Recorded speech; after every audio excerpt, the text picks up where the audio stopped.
शांति। आज 12 दिसंबर 2023।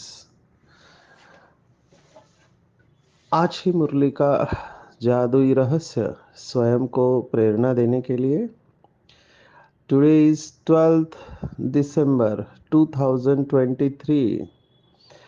Magical secrets of today's Murli for motivating the self।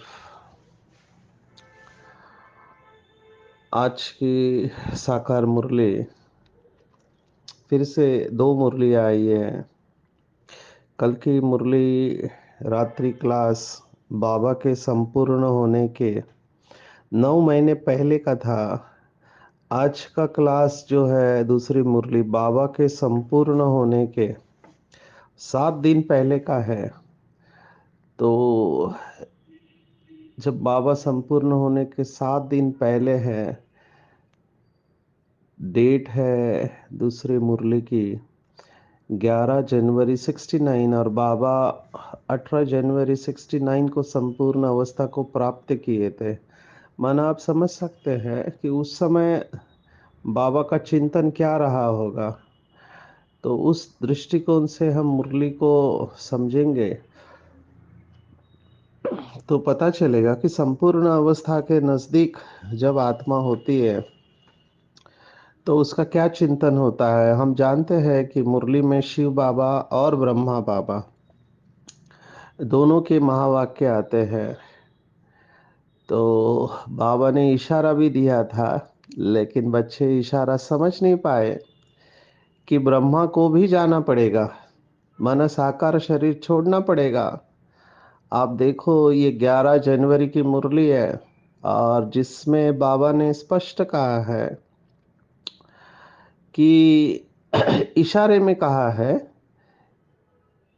कि drama के plan अनुसार हमारा पुरुषार्थ चल रहा है। कोई राजा बनेगा, कोई रानी बनेंगे। अंत में पुरुषार्थ की रिजल्ट निकलेगी जो फिर माला बनेगी और ऊंच नंबर वाले को जरूर मालूम पड़ेगा। मरने के बाद समझा जाता है आत्मा जाकर कर्मों अनुसार दूसरा शरीर लेगे। अच्छे कर्म वालों को अच्छा जन्म मिलेगा योग बल से। पुरुषार्थ नहीं करते हैं तो कम पद पाएंगे। ऐसे ऐसे विचार करने से खुशी होगी और जो जैसा महारथी होगा उनकी ऐसी महिमा होगी। सभी की मुरली एक जैसे नहीं चलती, हर एक की मुरली अलग अलग है। ये बना बनाया खेल है, इसलिए अभी बच्चों का कर्मों पर ध्यान है। महारथियों की मेहनत छिप नहीं सकती। अभी ये सब बाबा बता रहे हैं, हमारे लिए इशारा है। कोई छिप नहीं रह सकता है, कोई भी छिप नहीं रह सकता। एक्चुअली ये गुप्त पुरुषार्थी जो शब्द है ये मिसनोमर है, हम कहते हैं, माना भ्रमित करने वाला है। ये देह अभिमान या ईगो इतना सूक्ष्म है कि अगर मेरे अंदर ईगो है, अभिमान है, तो मुझे नहीं पता चलेगा कि मेरे अंदर ईगो है। दूसरे को पता चलेगा कि ये भाषा ईगो की भाषा है, क्योंकि स्वमान की भाषा और ईगो दोनों की भाषा कई बार एक लगती है। बाबा ने इसके तरफ ध्यान खिंचवाया है बच्चों का। बाबा ने एक मुरली में कहा था कि बाहर से गाता रहेगा और अंदर से खाता रहेगा। आज बाबा ने कहा है कि सच्चे बच्चे अंदर बाहर सच्चे बहुत कम है।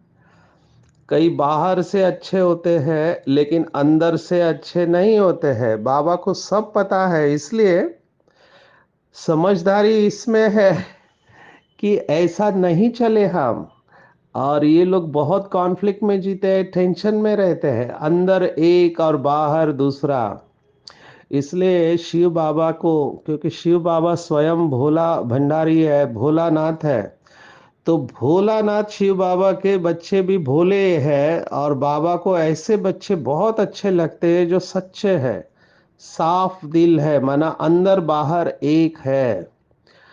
ऐसे डॉक्टर, हमको पता है अंदर बाहर अगर आप अलग अलग है तो आप स्प्लिट पर्सनालिटी में है, माना एक मानसिक बीमारी होती है जिसको कहते हैं स्किज़ोफ्रेनिया। स्किज़ोफ्रेनिया को कई लोग स्प्लिट पर्सनालिटी कहते हैं।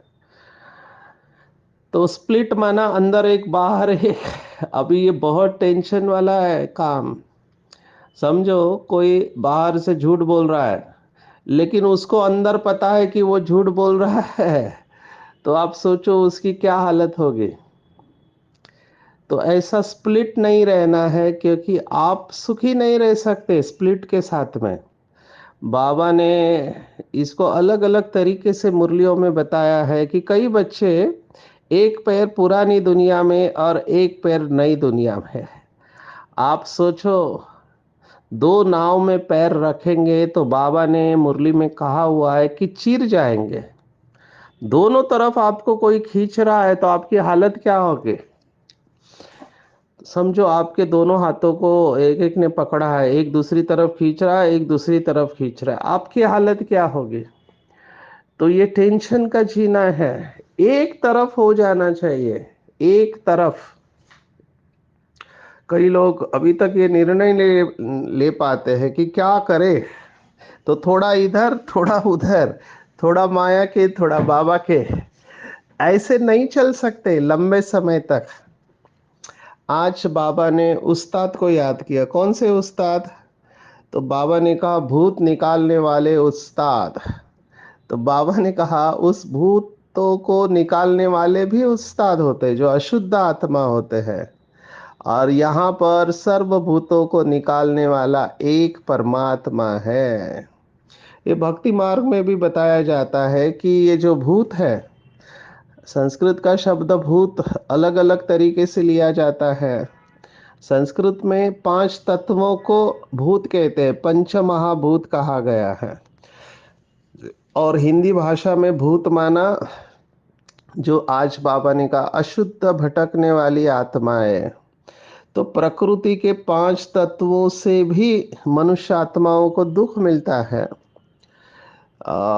जैसे गर्मी ज़्यादा हो गई, ठंडी ज़्यादा हो गई, बारिश ज़्यादा हो गई, सूखा हो गया, ये सब 5 तत्वों की तकलीफें हैं। तो प्रकृति के 5 तत्व माना पंच महाभूत, इससे भी तकलीफ मिलता है, दुख मिलता है। और ये अशुद्ध भूत किसी के शरीर में प्रवेश करते हैं, वो भी बहुत परेशान करते हैं।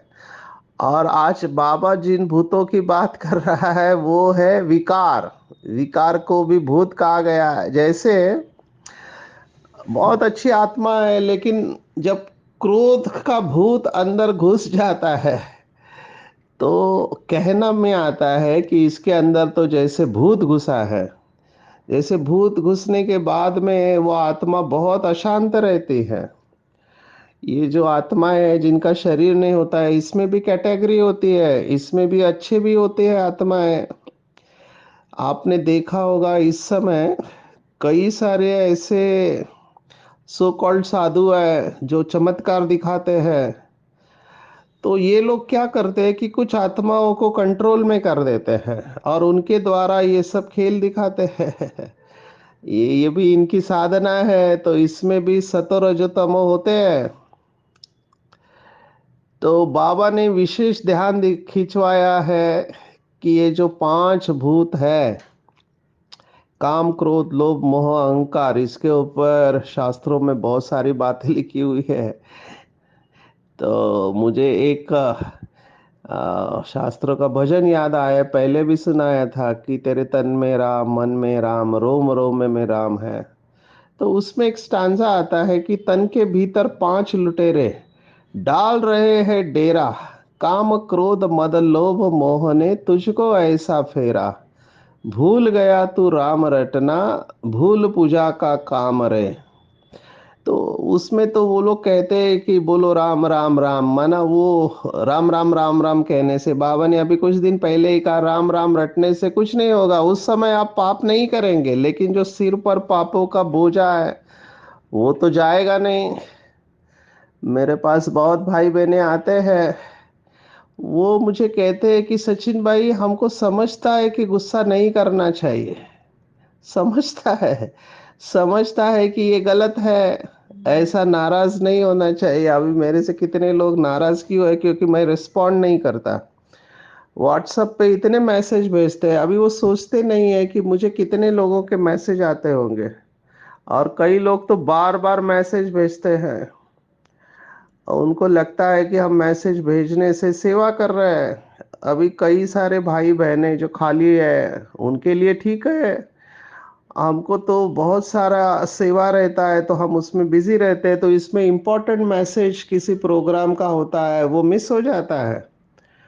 तो जब मैं रिस्पॉन्ड नहीं करता हूँ तो वो डिस्टर्ब हो जाते हैं, नाराज हो जाते हैं। अभी यहाँ पे मैं आया हूँ, किसी एक आत्मा ने अपने घर पे बुलाया, नहीं गया तो वो नाराज हो गया। फिर उनका, अभी पढ़े लिखे लोग हैं, उनका तरीका अलग होता है रिस्पॉन्ड करने का। वो ऐसे ऐसे कोट्स भेजेंगे तो आपके लिए वो इशारा होता है, और उनको लगता है कि सचिन भाई के अंदर बहुत ईगो है। ऐसा कुछ नहीं है। आप थोड़ा सोचना चाहिए कि इतने सारे सेवा में इतनी सारी बातें होती है, इतनी सारी तैयारियां होती है, बहुत सारी बातें होती है, उसमें हम सबको समय दे पाना ये प्रैक्टिकली संभव नहीं है। जितना हो सके हम सपोर्ट करते हैं, बाकी का छोड़ देते हैं, तो उसमें ये लोग डिस्टर्ब हो जाते हैं। अभी आपको यहाँ पर समझदारी दिखानी चाहिए, पर कई लोग इसका निगेटिव अर्थ निकालते हैं और अपने आप को दुखी कर देते हैं। तो ऐसे इतने सेंसिटिव हमको नहीं होना चाहिए, नहीं तो क्या होगा, एक्सपेक्टेशंस अगर आप रखेंगे किसी से और एक्सपेक्टेशंस पूरी नहीं होगी तो फिर तकलीफ होगी। तो ये एक गीत मुझे याद आया भक्ति मार्ग का, क्योंकि आज बाबा ने भूतों के ऊपर कहा है। दूसरा एक इसी के साथ में रंग दे चुनरिया, क्योंकि ये बहुत सुंदर भक्ति मार्ग के भजन है। अगर हम उसके गहराई में जाए तो बाबा क्या कहना चाहता है, क्योंकि कई बार हमको ऐसे लगता है कि बाबा ने ही इनकी बुद्धि को टच कराया है ये सब बातें। अब ये रंग दे चुनरिया का भजन कितना सुंदर है। वो कहता है कि ऐसी रंग देते रंग नहीं छूटे, धोबिया धोए चाहे सारी उमरिया। माने जिसको परमात्मा का रंग चढ़ गया, उसके ऊपर दूसरा कोई भी रंग चढ़ नहीं सकता है।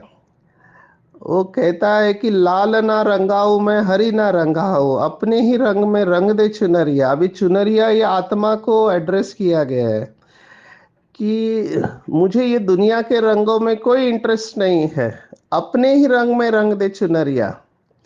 और जब तक आप मुझे रंगाएंगे नहीं, बिना रंगाए मैं तो घर नहीं जाऊंगी, बीत ही जाए चाहे सारी उमरिया।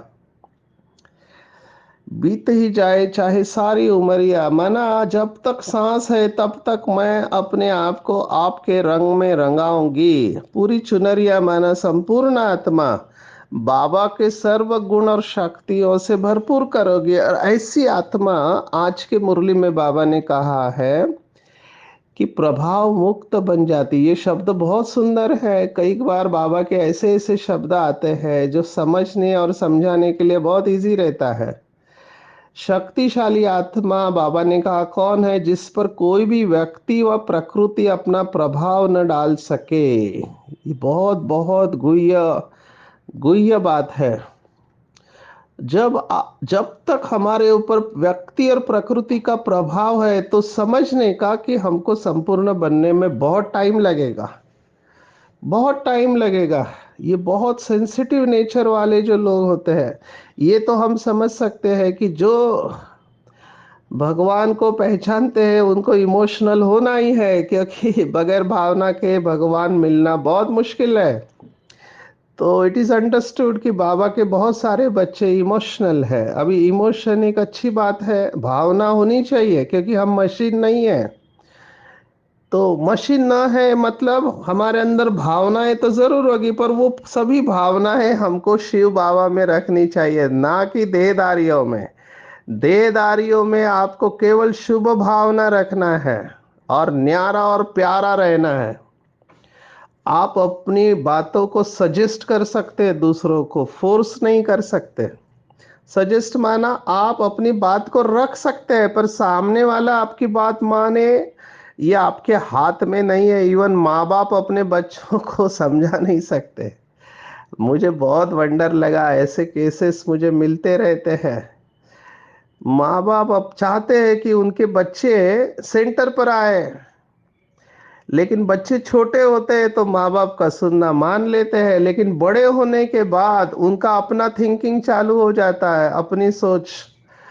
और फिर आज जैसे एक माता पिता ने कहा, बहुत अच्छी बात लगी मुझे, उन्होंने कहा कि उनका बच्चा जो है वो कहता है कि तुम्हारे ब्रह्मा कुमारी में भी जाने से क्या फायदा, परिवर्तन तो दिखाई नहीं देता है। अब ये हमारे लिए फीडबैक है, हम बच्चों के लिए ये फीडबैक है। बहुत ज़रूरी है अपने को साक्षी होके देखना चाहिए कि लोग हमको बाहर से नोटिस करते हैं, हमको लोग देख रहे हैं कि हम सफ़ेद ड्रेस बैच पहन के कैसे दूसरों के साथ व्यवहार करते हैं। प्रिसाइजली यही बात आज बाबा ने डबल ट्रिपल अंडरलाइन करके बताई है। सारी यही है मुरली का। मेरे आंखों के सामने कई सारे केसेस आ रहे हैं, क्योंकि फीडबैक हमको देते हैं। आज भी भारत में लोग शिष्टाचार को फॉलो करते हैं, मैनर्स को, तो वो बहनों को डायरेक्ट कुछ नहीं बोलेंगे, भाइयों को आगे वो फीडबैक देते हैं कि आपका सब अच्छा है, आपका ज्ञान अच्छा है वगैरह सब अच्छा है, लेकिन आपके भाई बहनों में ईगो बहुत है, ऐसे मुझे कहते हैं। तो मैं कहता हूँ आप किस आधार से कह रहे हैं? तो फिर वो उदाहरण देते हैं, ऐसा हुआ ऐसा हुआ ऐसा हुआ। तो मैंने कहा thank you very much for the feedback. तो मैं उनको एक ही प्रश्न पूछता हूँ, ठीक है, मान लिया कि उनके अंदर ईगो है, अभिमान है, तो उनके अंदर ईगो अभिमान है, इससे आपको क्या फायदा हो रहा है? तो कहते फायदा कुछ नहीं है। तो मैं कहता हूँ फिर मुझे ऐसे लगता है, मेरा व्यक्तिगत मत है कि अपने बारे में सोचना चाहिए, क्योंकि दूसरा क्या करता है इससे मेरा कुछ फायदा नहीं है। उल्टा I am wasting my energy दूसरों को देखने में। ये पता नहीं क्या संस्कार लोगों में होता है, दूसरों के ऊपर ज्यादा फोकस रहता है। कौन किससे बात कर रहा है, कौन क्या कर रहा है, इसी में एनर्जी चली जाती है। जबकि स्पिरिचुअलिटी माना खुद को देखना, खुद की कमियों को भरना। तो जो खुद को देखते हैं, खुद की कमियों को भरते हैं, उन्हें खुदा का प्यार मिलता है। बाबा ने आज यही बात कही है, कैटेगरिकली स्पष्ट रूप में कहा कि ज्ञान और योग के साथ साथ तुम्हारी चलन बहुत अच्छी चाहिए। अभी ये चलन शब्द बहुत बहुत गहरा शब्द है, इसको अच्छी तरह से समझना। चलन माना हम लोगों के साथ व्यवहार में आते हैं तो हमारा व्यवहार कैसे है, ये बहुत लोग नोटिस करते हैं। अगर आपको किसी की बात पसंद भी नहीं आती है, समझो ना भी कहना है, तो बहुत रॉयल तरीके से ना कहना है। तुरंत किसी की बात को काटना नहीं है, क्योंकि सामने वाले की अवस्था आपको नहीं पता है, सामने वाले की अवस्था पता नहीं है। इसलिए बाबा ने कहा स्थान समय व्यक्ति परिस्थिति देखते हुए आपको निर्णय लेना चाहिए। तो इसके लिए परखना और निर्णय करने की शक्ति फिर से आ गए। तो चलन को बहुत रॉयल रखना चाहिए। एक केस स्टडी आपको सुनाते हैं। एक आत्मा को हम मधुबन लेके गए। अभी वो आत्मा ब्रह्मचारी है, हालांकि उनकी उम्र 55 साल है, लेकिन है ब्रह्मचारी, ज्योतिष पढ़ने वाले। और विशेष बात कि उनके लौकिक भाई और उनका पूरा परिवार माना पत्नी और बच्चे सभी ज्ञान में है, पर ये ज्ञान में नहीं चले। हालांकि ब्रह्मचारी होते हुए भी तो हम उनको मधुबन लेके गए, क्योंकि बिजनेसमैन है बड़े। तो मधुबन में पांडव भवन में उनको बाबा के कमरे में जैसे ही बिठाया तो बाबा के कमरे में बैठते ही इनके आंखों से आंसू बहना चालू हो गया। तो मुझे बहुत वंडर लगा कि ये रो क्यों रहे हैं इतनी अच्छी आत्मा। रोने लगी, कंटिन्यूस रो रहे हैं। तो मैंने तो उस समय कुछ कहा नहीं। बाहर आने के बाद हमने उनके पीठ के ऊपर हाथ रखा और उनको पूछा कि क्या हुआ, क्यों रो रहे हैं आप। तो उन्होंने थोड़ी देर बाद कहा कि मेरे से गलती हो गई। मैंने कहा क्या गलती हुई। उन्होंने कहा मुझे यहाँ पे 25 साल पहले ही आ जाना चाहिए था। मैंने कहा गलती क्या हुआ आपसे। तो बोला मेरा लौकिक भाई है, वो 25 साल से ज्ञान में है, पूरा परिवार उनका, पत्नी बच्चे, और मुझे रोज कहते थे कि चलो चलो बाबा के पास 7 डेज कोर्स करो, मुरली सुनो, लेकिन मैंने नहीं सुना। तो मैंने उनको पूछा तो वो कह रहे थे तो तुमने सुना क्यों नहीं। तो उन्होंने कहा मैं कैसे सुनता, ये लोग रोज ओम शांति बोलते हैं और रोज झगड़ा करते हैं, इनके घर में रोज झगड़ा चलता है और मैं ये रोज झगड़ा देख रहा था। तो मैं सोचता था ये कौन सी ओम शांति है, बोलते तो ओम शांति है, कहते हैं कि हमको भगवान पढ़ाता है, लेकिन रोज झगड़ा करते हैं। तो हमको ऐसा ज्ञान नहीं चाहिए जिससे झगड़ा होता है। फिर उन्होंने कहा मेरे से गलती हो गई कि मैंने गलत व्यक्ति को देखा। आपके पास अच्छे लोग भी है, मुझे अच्छे लोगों को देखना चाहिए था। ये मेरे से गलती हो गई और मेरे जीवन के 25 साल व्यर्थ ही चले गए। अभी ये बहुत बड़ा केस स्टडी है, हमारी आंखें खोलने वाला चाहिए कि हमारा कोई भी व्यवहार ऐसे नहीं हो कि हमारा व्यवहार देख के किसी का भाग्य बनने से हम उसको रोक दें। ये हमारी जिम्मेवारी है। जब बाबा कहता है कि बच्चे आप कल्प वृक्ष की जड़ में हो, आप आधार मूर्त उद्धार मूर्त हो, इसलिए मुरलियों को अच्छी तरह से स्टडी करना चाहिए। एक मुरली में बाबा ने यहाँ तक कहा था बच्चे यहाँ पे तुम्हारी बुद्धि भटकेगी तो भक्ति मार्ग में भक्तों के पैर भटकेगी। इतना कनेक्शन है। सितारे में दुनिया है तो वो सितारे में तो दुनिया नहीं है, लेकिन हम ज्ञान लकी सितारे हैं, हमारे साथ ये भक्त आत्माएं जुड़े हुए हैं। जैसे आज की मुरली में बाबा ने कहा कि आपको पता चलेगा कि आपका पद क्या होगा। एक मुरली में बाबा ने कहा था कि आपको अपनी रॉयल फैमिली भी पता चलेगी, आप कौन से रॉयल फैमिली में आने वाले हैं। तो ये सब रियलाइजेशन योगी आत्माओं को होते जाएंगे जैसे जैसे हम संपूर्णता के नजदीक जाएंगे। कहने का भाव है हमारा चलन बहुत अच्छा चाहिए। अगर हम सफेद ड्रेस पहनते हैं, बाबा का बैच लगाते हैं, तो लोगों की नजर हमारे ऊपर है। और फाइनल सेवा, बाबा ने कई बार मुरलियों में कहा है कि फाइनल सेवा जो होगी वो वाचा की सेवा नहीं होगी। वाचा की सेवा तो धीरे धीरे बंद हो जाएगी। अभी मैं देख रहा हूं कि लोग सुनने से ऊब गए हैं। अभी हम मुंबई में टाटा हॉस्पिटल है कैंसर का, वहाँ कॉन्फ्रेंस कर रहे हैं। तो मैंने पहले भी सुना है कितना घंटा ब्रह्मा कुमार भाई बहने सुनाते रहते, भाषण करते रहते हैं। लेकिन अभी ऐसा टाइम आया है कि इंटरनेशनल टेड टॉक जो 20 मिनट के होते हैं वो 20 मिनट से भी कम होते जा रहे हैं, क्योंकि लोगों की सुनने की कैपेसिटी खत्म हो चुकी है।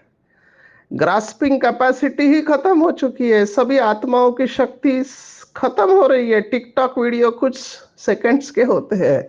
मैं डिजिटल एडिक्शन का रिव्यू ऑफ लिटरेचर कर रहा था, तो डिजिटल एडिक्शन माना मोबाइल इंटरनेट एडिक्शन, तो उसमें मुझे एक स्टडी मिली कि आजकल के जो टीनेजर्स है, बच्चे हैं, उनका अटेंशन स्पैन माना जब कोई वो किताब पढ़ते हैं उसमें उनका अटेंशन स्पैन कितना सेकंड है। तो उन्होंने कहा कि जो गोल्ड फिश होता है, माना एक मछली होती है, वो मछली के टैंक में रखते हैं, उसके अटेंशन से भी कम होता जा रहा है।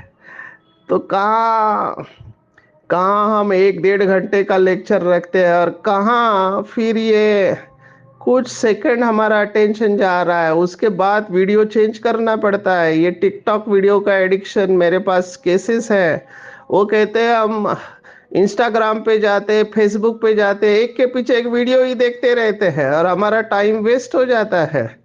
अभी ये बहुत गुह्य बातें हैं। और बाबा हमको यही कह रहा है कि बच्चे, आपकी चलन बहुत रॉयल चाहिए, आप छिप नहीं रह सकते। ये गुप्त पुरुषार्थी शब्द मैं कह रहा था। कई भाई बहनें समझते हैं कि हम गुप्त पुरुषार्थी है। न दीदी हमें समझती है, न भाई बहनें हमें समझते हैं। देखना, समय पर हम स्टेज पे आ सकते हैं, इम्पॉसिबल है। एक आत्मा ने बाबा से पूछा कि बाबा मैं तो हीरा हूं, लेकिन बहन जी मुझे नहीं समझती है। तो बाबा ने जवाब दिया, बच्चे, अगर हीरा मिट्टी में भी पड़ा है तो चमकेगा जरूर। कोई अगर अपने को हीरा समझता है लेकिन लोग नहीं समझते, तो उसको अंतर्मुखी होके खुद की चेकिंग करनी चाहिए। क्योंकि हीरा है तो अपना चमक दिखाएगा जरूर। आपकी अवस्था अगर अच्छी है तो लोगों को वाइब्रेशन आएंगे, वो छिप नहीं सकते। कोई कितना भी छिपाए, खुशबू और बदबू कभी छिप नहीं सकती है। खुशबू और बदबू को फैलना ही है। अगर आप समझते हैं कि मैं अच्छा योगी हूं, तो आपके द्वारा योग के प्रकंपन आने ही है।